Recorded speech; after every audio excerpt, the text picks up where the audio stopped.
త్వమక్షరం పరమం వేదితవ్యం త్వమస్య విశ్వస్య పరం నిధానం త్వమవ్యయ శాశ్వత ధర్మగోప్త సనాతనస్త్వం పురుషో మతో మే.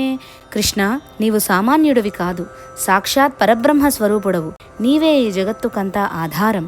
ఈ జగత్తులో ధర్మం నీవల్లే నిలిచి ఉంది. కృష్ణ, నువ్వు ఈనాటి వాడివైతే కావయ్యా, పురాణ పురుషుడవి అని అంటున్నాడు అర్జునుడు. ఇప్పటిదాకా అర్జునుడు కృష్ణుడి యొక్క విశ్వరూపాన్ని కళ్ళకు కట్టినట్టు వర్ణించాడు. అంటే భౌతికంగా ఎలా ఉంటుందో చెప్పాడు. ఇప్పుడు పరమాత్మ యొక్క నిర్గుణ తత్వాన్ని వర్ణిస్తున్నాడు. అందరూ తెలుసుకోదగిన అక్షర పరబ్రహ్మ తత్వం నీవే అని అంటున్నాడు. నీ గురించి తెలుసుకుంటే ఇంక తెలుసుకోదగినది ఈ విశ్వంలో ఏమీ లేదు. అంతేకాదు, ఈ అనంత విశ్వానికి నీవే పరమమైన ఆధారం అంటున్నాడు.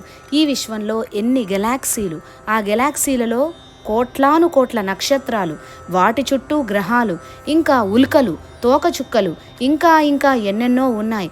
అవన్నీ అంతరిక్షంలో వేలాడుతున్నాయి. వీటికన్నింటికీ ఆధారం విశ్వం. దానినే విశ్వాధారం గగన సదృశం అని అన్నారు. నీవు లేనిదే ఈ విశ్వమే లేదు. ఈ విశ్వమంతా నీలో ఉంది. నీవే ఈ విశ్వం అంతటా నిండి ఉన్నావు. ఎటువంటి మార్పు కానీ నాశం కానీ లేనివాడవు. అవ్యయుడవు, శాశ్వతుడవు, కాలానికే అతీతుడవు. ఈ అనంత విశ్వమంతా నీ నియతి మీదనే నడుస్తూ ఉంది. పరస్పర ఆకర్షణ శక్తిలాగా ధర్మాలన్నీ నీ వల్లే నియమం ప్రకారం ప్రవర్తిల్లుతున్నాయి. ఈ ఆకర్షణ శక్తి లాంటి ధర్మాలు ఇప్పటివి కావు, సనాతనమైనవి, ఎప్పటి నుండో ఉన్నాయి. అందుకే ఓ కృష్ణ, ఇవన్నీ నీ విభూతులే, నీ శక్తులే. నా ఉద్దేశంలో నీవిప్పటి వాడివి కానే కావు, పురాణ పురుషుడవి అంటున్నాడు అర్జునుడు.